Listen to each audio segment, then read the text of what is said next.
Today's topic is going to be optimization, and more precisely quadratic optimization. So part of today's lesson is being able to express different quantities in terms of another. So I think that's best understood through some examples, so that's what we're going to do here first. So to start, if I write, you don't need to write this. This is just some basic learning. If I write this simple linear function, y equals 2x plus 5, we say this is y as a function of x. All right? Or you can replace as a function of or y with respect to x. What this means is that y is your output and x is your input. All right, that's just some basic function notation and the wording that goes along with it. So, the first couple of examples deal with shapes and how we can represent the sides of shapes by its area or its perimeter and the relationship between those values. So, number one says write the perimeter of a square as a function of the length of its side. So we want the perimeter to be the output and the length of its side to be the input. So let's draw ourselves a little square to give ourselves a visual. So we'll say the side length of this square is some arbitrary value s. All right? So then we can have the perimeter is equal to, that's our output, our input is the length of its side. So we know that the perimeter is the sum of all the sides of any shape, in this case a square. So the perimeter is going to be s plus s plus s plus s, which is 4s. Okay? So that is the perimeter as a function of the length of its side that I called s. Right? So part B, write the length of the side of a square as a function of its perimeter. Now I want to create an expression or an equation that has the side length as the output and the input is the perimeter. Well, if we take this equation and then solve for s, we would end up with p over 4. So to find the side length given the perimeter, you just plug in the perimeter and divide it by 4, and that gives you the side length if the shape is a square. To number 2, it says write the area of a square as a function of the length of its side. So we want area to be the output, the length of the side to be the input. So a square is just length times width, where the length and the width is the same because it's a square. So we get side squared, which we can just say is written like this. Okay? Part B says write the length of the side of a square as a function of its area. So we want to get s by itself, and we want area now to be the input. So solving this equation for A, you know what, I'm going to do that in a different color over here. If we want to solve for s, well, we can just take the square root. And when we take the square root, we put plus or minus the square root of a is equal to s. Now in the context of the area, okay, we can't have a negative area, so we don't include that negative. All right? So that leaves us with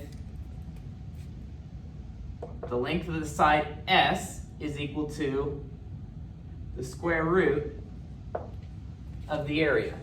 We can do this with other shapes, not just squares. Okay, this problem deals with a circle, so it says write a formula for the radius of a circle in terms of its circumference. All right, so we have a circle, its radius we'll call r. So we want to write a formula for the radius in terms of its circumference. So that in terms of is like with respect to or as a function of its circumference. So the circumference is your input. Now, we have a formula for the circumference in terms of its radius, and that is written like this. Now, this has the circumference as the output and the radius as the input. Part A is asking for the radius in terms of its circumference. So I need to solve this equation for r. So to do that, you divide both sides by 2 pi. So I end up with the radius is equal to the circumference divided by 2 pi.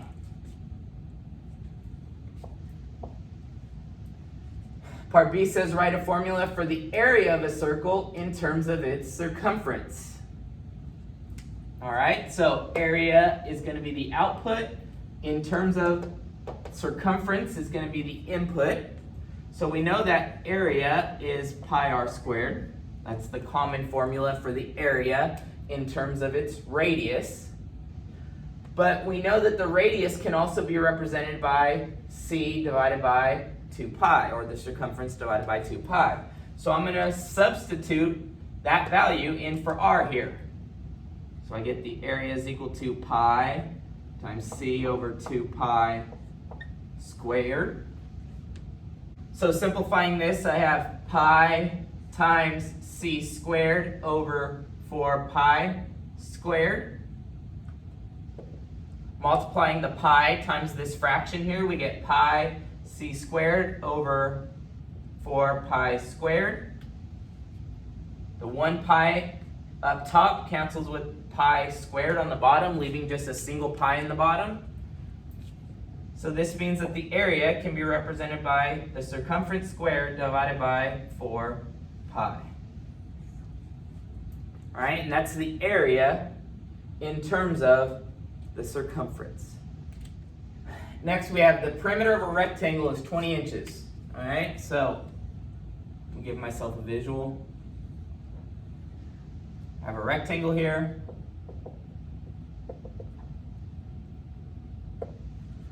All right, so the perimeter is 20 inches.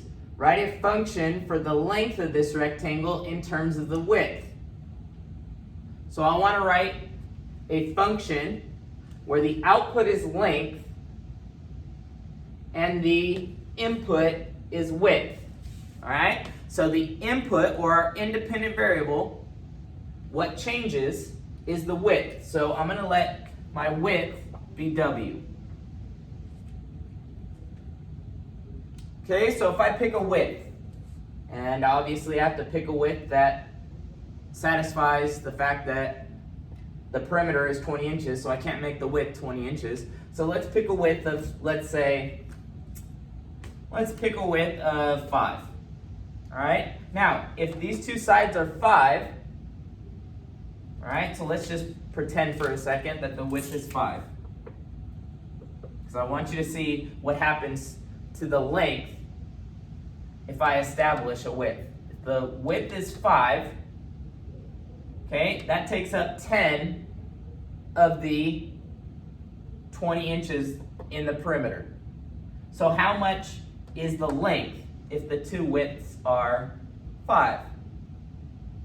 Well, we know that these two have to add up to 20 minus the 10 we've already used for the width.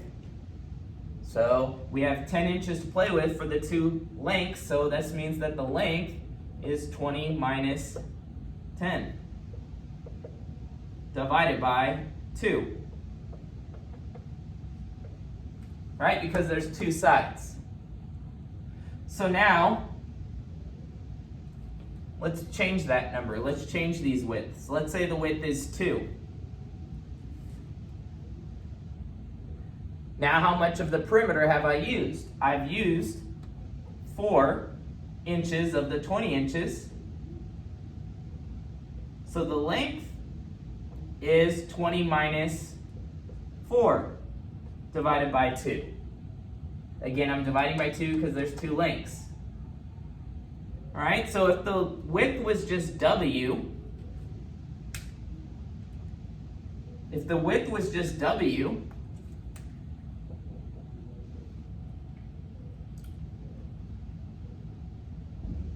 the length is 20 minus 2W divided by 2. Right? Because 2W is what we would get when we add these two together. All right, so that is part A. Part A says the length is 20, the perimeter, minus 2W divided by 2. All right, so that's one way. That's the visual way of looking at it. The algebraic way of solving for the length in terms of the width would be this. Okay, the perimeter can be expressed as 2 times the length plus 2 times the width. So I know that my perimeter is 20. And now I can solve that equation for L.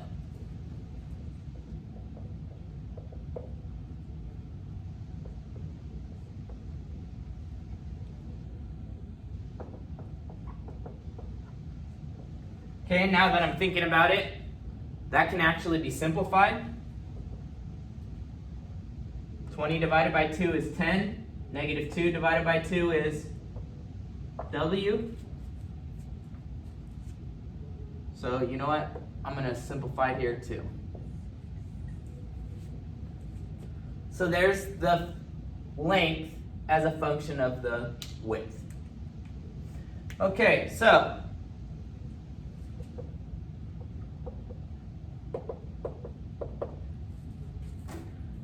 now it says write the area of this rectangle as a function of its width. So we know that area is length times width. That's the area as a function of its length and width. We only want it as a function of its width. You tell me a width, and given that the perimeter is 20, I'll be able to tell you what the area is going to be. I want a function that does that. Okay, so the area is going to be the length, which we just established is 10 minus W, times the width, which is W. Okay, or that is 10W minus W squared. And you see now that this function right here is a quadratic function. So I can ask questions like, what width creates the rectangle with the largest area? That's what we're going to get to, and that's called optimization.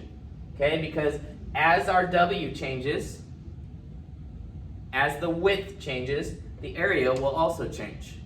All right, so the perimeter of a rectangle is 24 inches. Write the function for the area of this rectangle in terms of its width. So same thing we just did for part B, but we just changed the perimeter to 24 inches.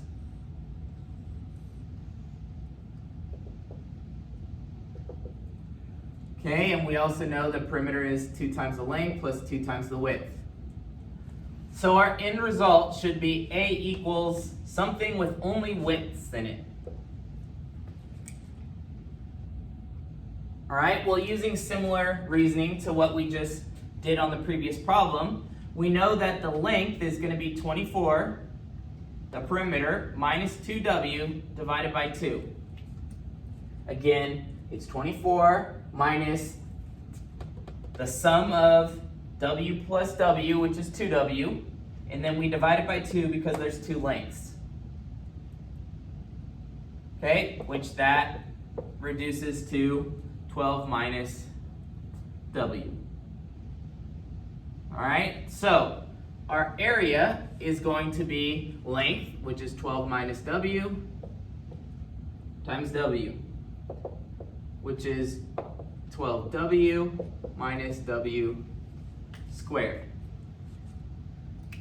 Now, this problem doesn't ask for this, but I want you to see that we cannot just say that this is the function. Yes, this is the function, okay, but we can't just plug in all real numbers. That doesn't make sense in this problem. We can't pick a width of 100, and I'm going to find the area. The area is going to be negative. So we have to figure out what are the restrictions on the width that we must place on this function so that it produces an area that's positive. All right, well, let's graph this. Okay, we know that if the width is 0, so width is being shown on the x-axis because it's the input. The y-axis is area. Okay, that's just based on my function, that's inputs and outputs. So now, if the width is 0, the area is going to be 0. So I know 0, 0 is that point. I want to know at which width would we have to be at so that our area is 0 again. Well, let's think about this visually. If we only have 24 inches to work with, if my width was 12 inches, then this width is 12 inches. There's no more inches to use for the length. So that wouldn't even create a rectangle. So this is going to be 12. Now, algebraically, what does that look like? Well, if I wanted to solve for when the area is 0, I can solve this quadratic equation. And I'd solve it by factoring out a common factor of w, using the zero product property to set both factors equal to 0.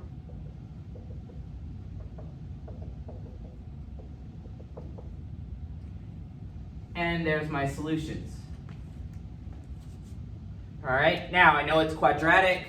The a value, the coefficient of the variable that's being squared is -1, so it's going to open down. So this would be the graph. All right, so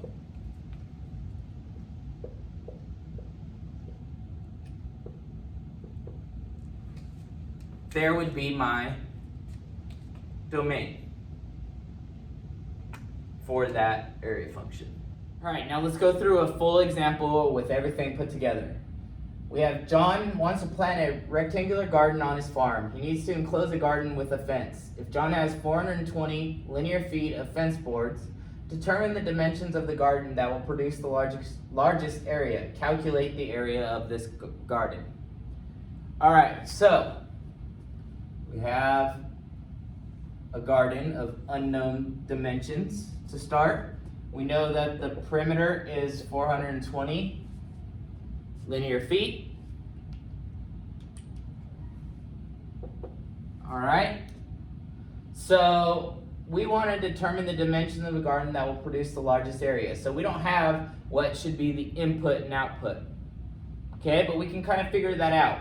What we want to output for sure is the area of this garden. So I'm going to make a function that is area in terms of width. Since that's what we've been kind of doing on this page, I'm going to do that. So I'm going to call the width W. And then the length, again, to figure out the length, we know that the perimeter is equal to 2 times the length plus 2 times the width. So we know that 420 is equal to 2 times the length plus 2 times the width. So if I wanted to write the width, or the length, excuse me, as a function of the width, I would have to solve this equation for L. So doing that would leave 420 minus 2W is equal to 2L. Divide both sides by 2 would leave us L is equal to 210 minus W. All right, so the length in terms of the width is 210 minus W. Therefore, our area function is the length times the width. So there is our area function in terms of the width. So let's look at a graph of this to wrap our heads around what's going on with the area and the width.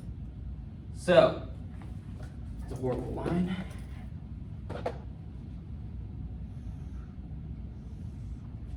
We have area as our output variable, width as our input. So let's think now. This is a quadratic, so it's going to be U-shaped. Okay, if we distributed the W,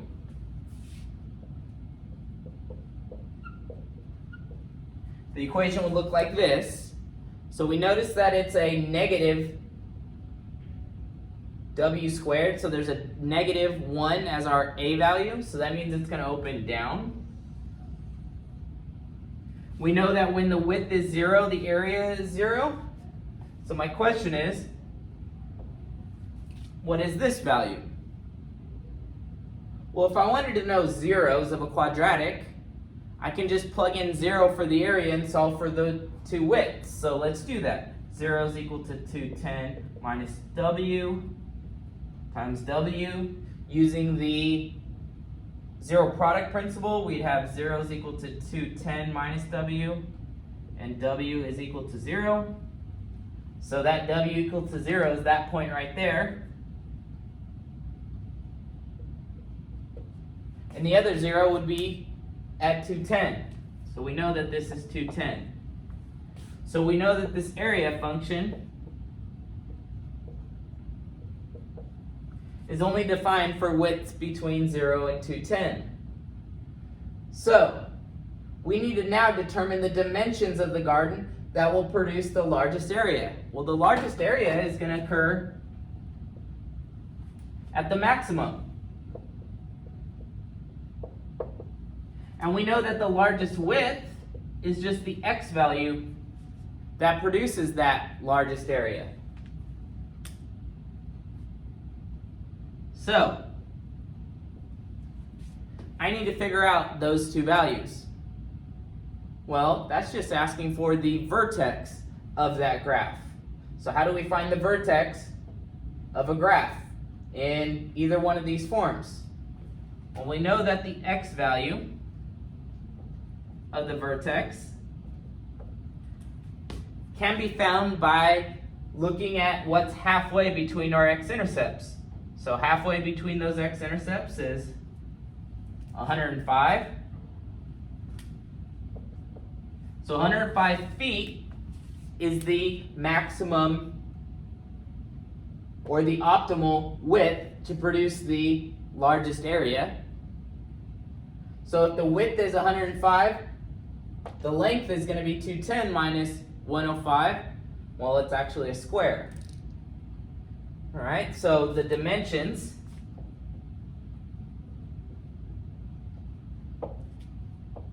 for max area is 105 by 105 feet. That'll produce the largest area. The largest area is just going to be found by replacing W with 105.